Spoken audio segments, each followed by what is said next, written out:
Meu nome é Maria Eduarda. Meu nome é Taiwana. Meu nome é Cacau Moraes. Meu nome é Charlene Cristine Garcia. Tenho 21 anos e sou uma mulher trans. Eu tenho 32 anos, sou moradora da comunidade Caldas do Cubatão, a comunidade quilombola. Eu tenho 22 anos, sou uma pessoa agênero, que é uma identidade dentro do espectro não binário. Tenho 37 anos, sou professora de Saberes e Fazeres da Educação Caldas do Cubatão. Desde criança eu me sentia muito presa e desde criança eu me expressava muito, com os meus pais. Só que desde criança eu tive uma vida muito fluida. Veio as disforias primeiro, obviamente, mas eu comecei a perceber primeiro meus comportamentos desde nova.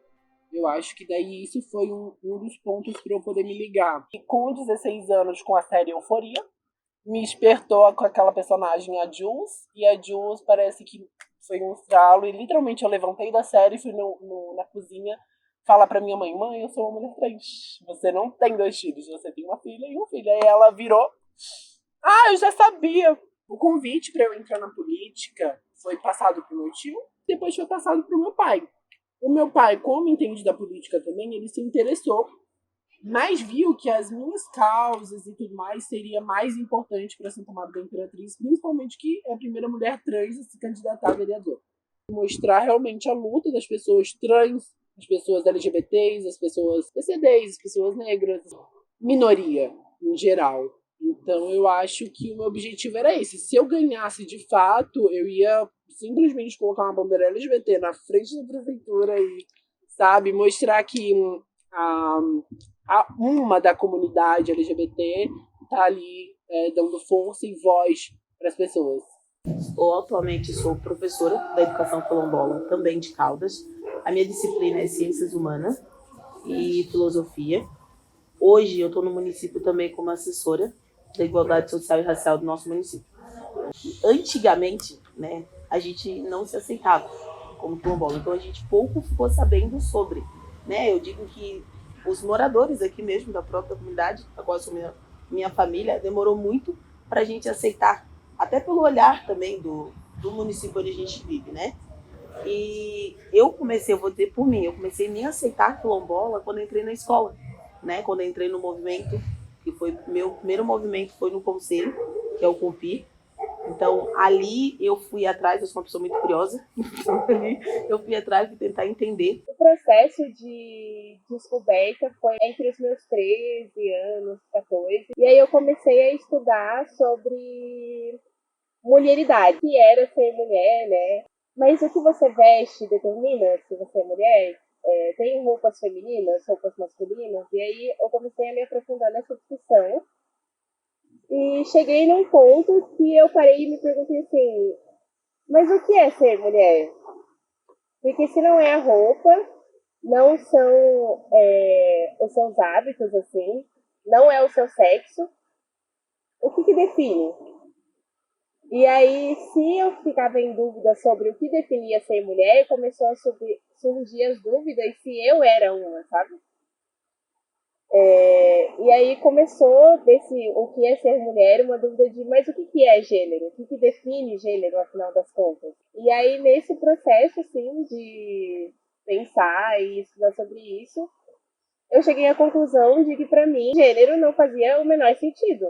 E aí começou uma outra pergunta. Gênero não faz sentido no geral ou gênero não faz sentido para mim? Porque eu não tenho gênero. E aí eu tô projetando isso num todo, sabe? E aí comecei a pensar sobre isso, até que no fim eu cheguei à conclusão de que realmente gênero não faz sentido para mim. Não acho que nenhum gênero existente me comporta. E aí o nome mais próximo que eu me identifiquei em relação a isso é agênero, porque o A é uma negação, então seria basicamente um não gênero, só que é importante ter uma nomenclatura por questões de luta política, social, de se botar mesmo nesse lugar, porque se eu não falar sobre isso, a maioria das pessoas só vai assumir que eu sou uma mulher e não é algo que eu quero que aconteça, sabe? A aceitação de ser quilombola fez com que eu aceitasse a Charlene, né? Eu usei mega hair 20 anos. 20 anos usava mega, trança. Eu, ano passado, em dezembro, decidi que eu não queria mais usar mega, que eu queria ficar com o meu cabelo mesmo, né? Meu cabelo afro. Chega uma certa idade assim que tu te olha, tu não se reconhece mais. E eu sempre falo, chega a me arrepiar. Se eu soubesse que eu ia me reencontrar, eu não tinha tido vergonha, sabe? Porque a gente cresceu numa comunidade aqui em Santo Amaro, racista, que dizia, teu cabelo é duro, teu cabelo é feio. Então a gente tentava se moldar para caber num padrão da sociedade. E eu me via assim, meu Deus, quanto tempo eu perdi. Aí ano passado marquei um horário, me tirei o mega. A hora que ela cortou assim, eu nunca tinha cortado meu cabelo. E eu vi ali, eu comecei com um processo de aceitação mesmo. E hoje eu passo para todo mundo. Até então eu tenho motivado pessoas, né, próximas a mim, a gente se reconhecer. Olha o que a gente pede. E sim, foi muito gratificante a hora que eu me olhei no espelho, assim, eu pude encontrar a Charlene, sabe? Tava ali escondida atrás de mega, quanto dinheiro gastado. E sim, meu cabelo para mim hoje ele é lindo. É uma luta realmente diária, porque 24 horas por dia eu ando por Santo Amaro, eu visito minha tia, eu visito minha avó, eu visito minha família que mora em Santo Amaro. E querendo ou não, eu recebo assim, muitos olhares, xingamentos, já me aconteceu, de carros de empresa passar na rua, traveco. Mas, sei lá, eu acho que a pessoa, quando chega ao ponto de xingar a outra, ela se diz muito dela. Então, se alguém está tentando me diminuir, é porque ela está se autodiminuindo. É uma coisa que eu até aprendi no começo da minha transição com a minha psicóloga, que ela era formada em pessoas trans, especificamente em pessoas trans. Então, eu aprendi muito com ela sobre aceitação, autoaceitação, aceitar a sociedade, aceitar os olhares, as falas. Porque se automaticamente alguém está falando de mim, eu posso estar falando de uma pessoa também, tá tudo bem. Assim, eu sempre estudei e eu sendo a única negra na sala. E se eu falar pra ti, eu já sofri racismo, eu nunca sofri. Porque eu sempre soube me impor. Porque o meu pai sempre, isso eu sempre digo pra todo mundo, meu pai sempre falava pra gente, vocês são bonitas do jeito que vocês são. Eu sempre digo assim, a única coisa assim que eu digo que eu me cobrava mais, sabe? Que eu tinha que ser a melhor da turma, por eu ser negra. Então eu tinha que ser melhor, né? Eu tinha que tirar nota melhor. Porque isso meu pai sempre falava. O pai sempre deixou bem claro pra gente. Se tiver um branco e um preto, o branco vai ser na frente. Sempre numa vaga. Então vocês sempre têm que ser as melhores. Eu, Taiwan, nunca sofri. Porém, eu digo pra ti que já ouvi falas, né? Que foi até recentemente, a gente estava numa ação no Dia da Mulher, onde estavam várias mulheres na praça de Santo Amaro, e eu estava mais atrás. E daí chegou um senhor e falou assim, que tanta mulher aqui. Aí uma das pessoas que estavam ali falou assim, por causa do Dia da Mulher, né? Por causa da importância da mulher. Esqueci, agora tem dia pra tudo. Tem até dia do preto. Daí eu, com a minha santa paciência, saí de trás. Aí o moço me viu, ele ficou todo sem graça. Não, querida, desculpa. Aí eu peguei, com toda a educação, e falei pra ele, sabe por que tem o nosso dia? Pra ensinar pra pessoas como o Senhor a nossa história. Não, querida, mas é por causa disso. Você não precisa me pedir desculpa. Mas o conselho de pessoa, vai ler mais, vai buscar mais. Eu faço História, graduação em História na UDESC. E até na história tem uma certa discussão sobre como alguns autores defendem que a raça chega primeiro nos lugares, antes de alguns outros recortes sociais. Então, por exemplo, eu chego num lugar, a minha negritude chega primeiro porque está literalmente estampada na minha cara. Só que existem certas controvérsias sobre o assunto, num sentido de não chega primeiro porque os recortes de alguém não são recortes. Tipo, a gente separa em recortes para ter áreas de estudo e áreas de discussão, mas quando a gente está falando de pessoas, uma coisa não está desvinculada da outra. Então, eu não sou uma pessoa trans, algo, e sou uma pessoa negra, algo separado. Eu sou uma pessoa trans que é uma pessoa negra. Tipo, as experiências não estão desvinculadas. Quando eu me descobri uma pessoa trans, não teve grandes alterações nesse sentido social, de como as pessoas interagem comigo na rua, ao ar livre, enfim, no dia a dia, mas nas pessoas que conviviam comigo mesmo, e no geral foi relativamente positivo, assim. Quanto mais os anos iam passando, mais eu fui virando uma pessoa convicta, assim, sabe? E de opiniões muito bem estabelecidas, porque eu penso muito sobre as coisas antes de adotar elas como uma opinião própria. Então, a maioria das pessoas que eu acredito que deviam ter algo contra, ou não gostavam, enfim, a maioria ficava na delas, porque arrumar briga comigo não ia ser produtivo, sabe? Elas não iam conseguir me converter nem nada. Então, as pessoas que mantiveram contato comigo, a maioria foi as pessoas que estavam relativamente, ao menos, né, relativamente de boa, ok, com a minha identidade. Eu sofri racismo mesmo, foi na escola, ali no meu auge dos meus 13 anos, 13, 14 anos, que o menino, por eu ser preta, me chamou de cachimbo. E também já sofri racismo adulta, sim, tenho que uns 3 anos, que a gente estava numa despedida de solteiro de uma amiga minha. Na hora de brindar, uma das minhas amigas, que na verdade não era minha amiga, né? Eu descobri que não era ali, foi falar para uma outra minha amiga que na hora do brinde, que ela errou, faz serviço de branco, não faz serviço de preto. Na hora todo mundo assim ficou parado e a voz assim embargou. Eu lembro que daí a gente terminou de brindar lá, eu já toda meio que sem graça, assim, sabe? Peguei, esperei dar o horário lá e vim para casa, assim. No outro dia, assim, eu só queria chorar no trabalho. Eu não dormia direito, porque eu não esperava. Hoje eu sei que hoje eu não me calo mais. É porque a gente também não espera. Às vezes é muito fácil falar assim, se fosse comigo. Eu falava isso, falava aquilo, só que a gente não espera. Não espera mesmo. Hoje, para falar disso, é até... Como é que eu vou te explicar? Hoje eu não me sinto mais tão triste, sabe? Mas no dia, assim, doeu. Hoje a gente sabe, hoje tu reconhece, falas racista, né? Antes as pessoas tratavam muito com tom de brincadeira.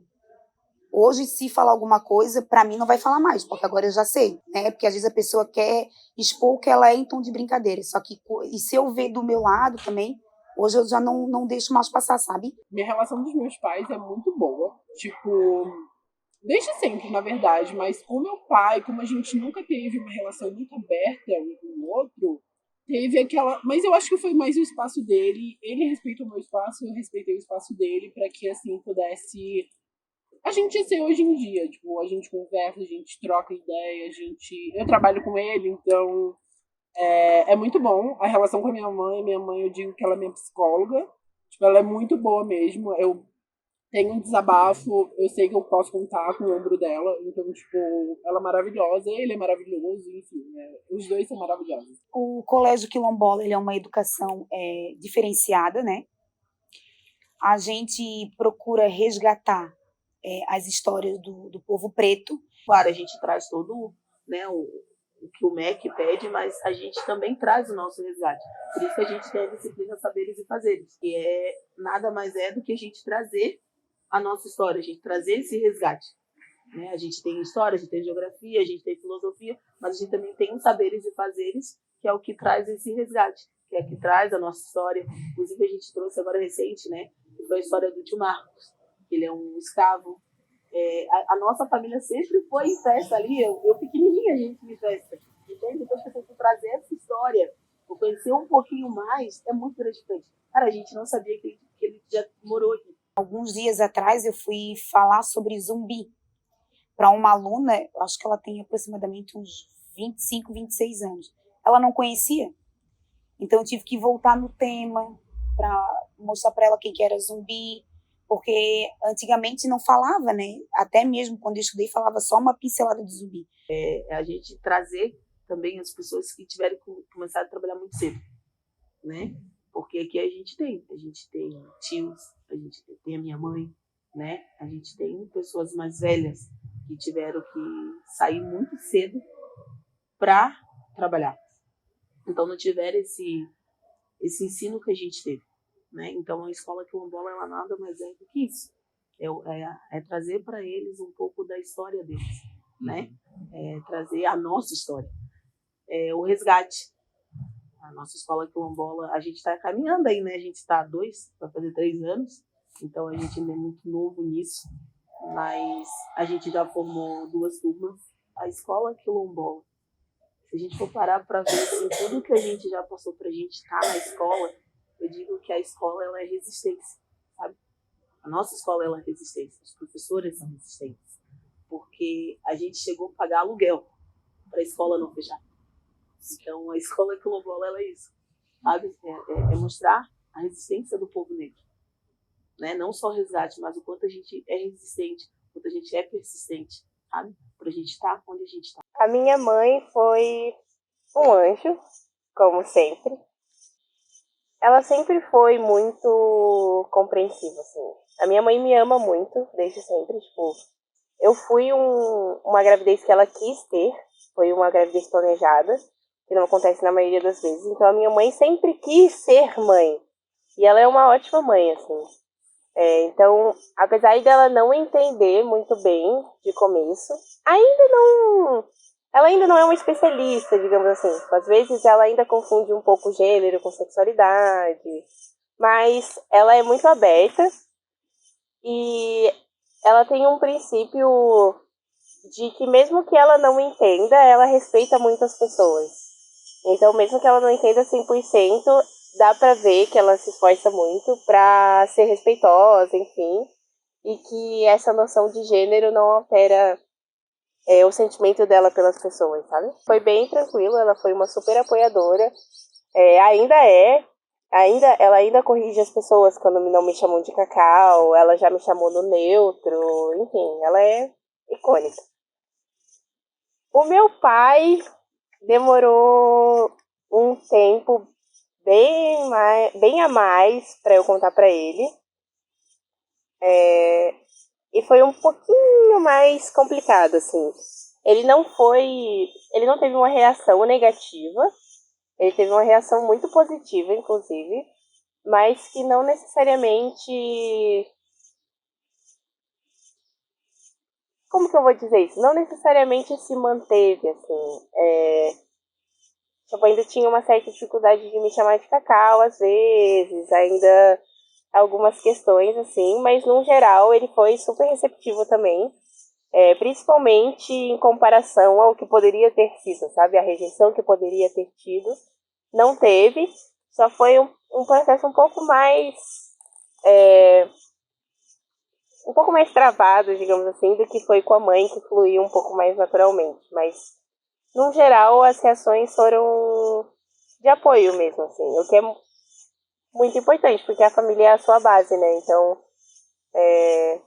mesmo que as coisas estejam muito ruins do lado de fora, se em casa tá tudo certo, você tem uma força diferente para conseguir continuar, sabe? Então, eu trabalho já há 1 ano e meio, mas já tem há mais tempo, né? Nesse projeto, as outras minhas colegas de sala iniciaram antes do que eu, comecei ano passado, joga-se ali 1 ano e meio, mais ou menos. Mas começou na casa da Isoni, era uma casa ali próxima ao Hotel Caldas da Imperatriz, começou lá. Depois de ano passado, a gente, para não acabar com a escola e o projeto, as professoras se disponibilizaram a alugar uma casa de uma ex-aluna nossa, né? A gente pagava aluguel lá, até que a gente conseguisse a vaga aqui no Altoff. E foi bem difícil, bem suado mesmo. Meu avô paterno, ele é mais fechado, ele sempre foi. Então, para ele, foi muito difícil aceitar aquilo, mas a forma de ele demonstrar o carinho e a forma de ele mostrar que aceitou foi me levando nas minhas consultas médicas, no ambulatório trans. Esses dias eu tinha um aniversário para ele me levou no aniversário, era de noite, sabe? Então, aceitação. Eu acho que é como eu falei, é tudo um processo, é tudo uma aceitação, uma transição. Então, tipo, não é uma transição só pra gente, é pra família também. Obviamente tem família que não vai aceitar a sua transição, então tudo bem, é só deixar essas pessoas de lado, que como eu falei, não vão agregar. Mas eu acho que os avós, a importância dos avós aceitando e dos pais também é maravilhoso. E graças a Deus eu tive sempre. Minhas avós são mais preocupadas. Eu acho que a preocupação é, em geral, mais a preocupação do pai e da minha avó. Das duas, são mais, assim, tipo, bem preocupadas. Aí, vindo para a escola, a gente faz o tempo comunidade também. Na comunidade, uma das entrevistas que a gente fez foi com a minha avó, que é a nossa grill hoje na comunidade, onde a avó trouxe histórias da minha da mãe dela, no caso, né? Da minha bisa. E a avó contando, né? Que antigamente eles plantavam, eles trocavam entre si. Que ali onde eu moro, são duas famílias, onde acabam se juntando, né? Que é a Garcia e a Silva. Que hoje em dia são um casado com o outro, e tá tudo certo, e é todo mundo primo. E a avó conta que o meu avô, ele plantava junto com o seu Osni, que é o avô das minhas primas, e eles faziam essa troca. E a minha avó, antes, ela era parteira. A minha bisa, no caso. Então a avó conta assim pra gente que ela fez vários partos, né, na comunidade. Ter entrado na comunidade Ballroom foi uma grande virada sobre conforto de gênero, digamos assim, liberdade de ser, de ter outras pessoas e ser a maioria das pessoas que estão ali ao seu redor e que são pessoas trans também, e desse sentido de comunidade, sabe? É uma comunidade muito bonita e que se fortalece muito, e é um campo de coletividade mesmo, sabe? De você ir numa ball e aí ter outras pessoas trans, de você perguntar, sei lá. Eu não me hormonizo, mas você pode, tipo, ir num grupo da Ballroom e perguntar sobre a hormonização e ter pessoas que vão te ajudar. E esse sentido de comunidade que se apoia mesmo, sabe? Acho que foi uma grande virada.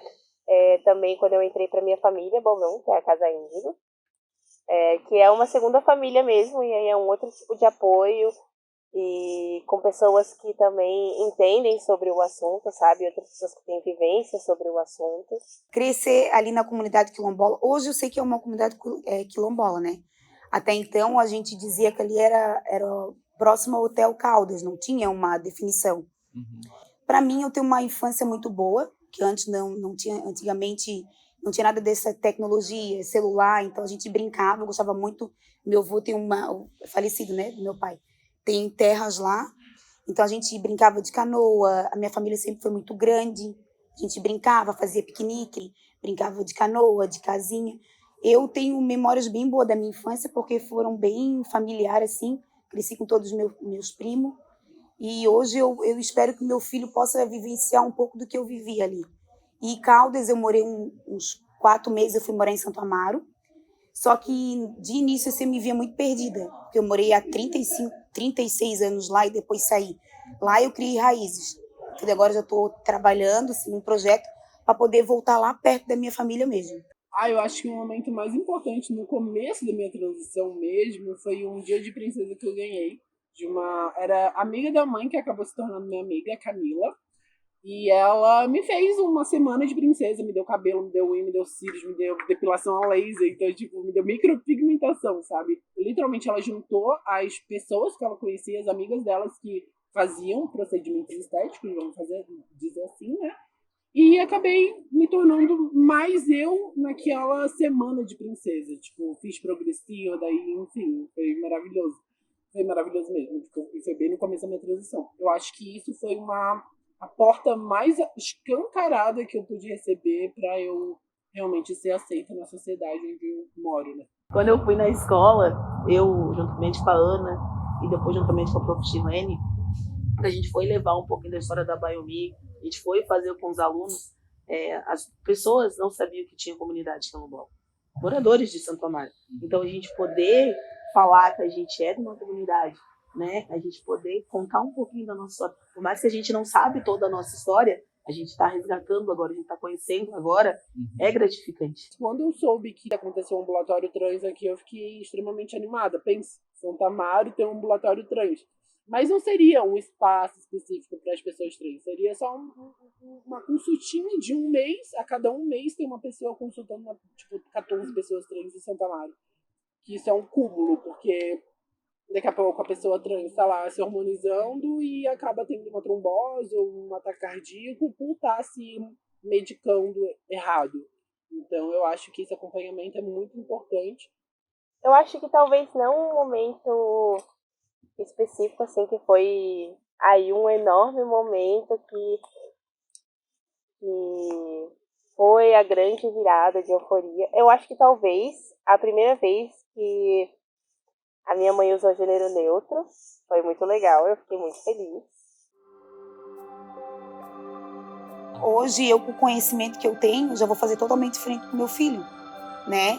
São processos que na época do meu pai também não teve, minha mãe não teve, né? Que a gente já está mais aberta para as coisas, já sabe diferenciar um racismo de uma brincadeira. Querendo ou não, alcançou 44 pessoas que votaram em mim.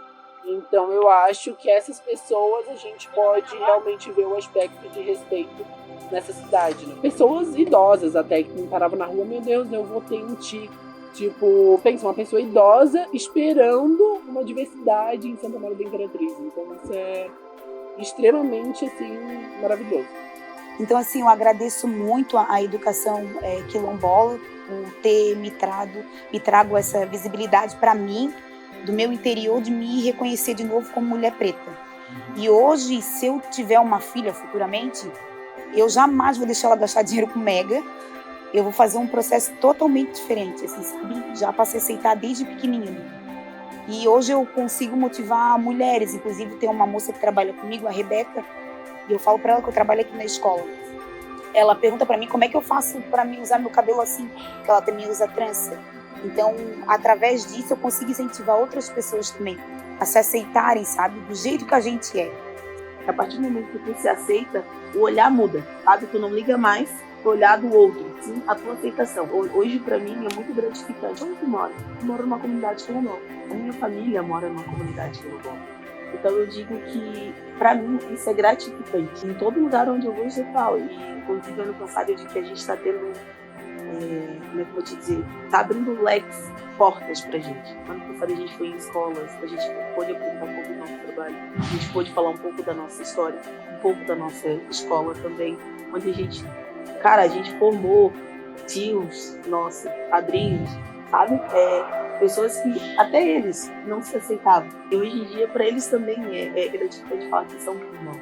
Sabe? Eles gostam de estar na escola. Pra gente, hoje, nós que somos mais novos, é gratificante ver os nossos aceitando a sua história.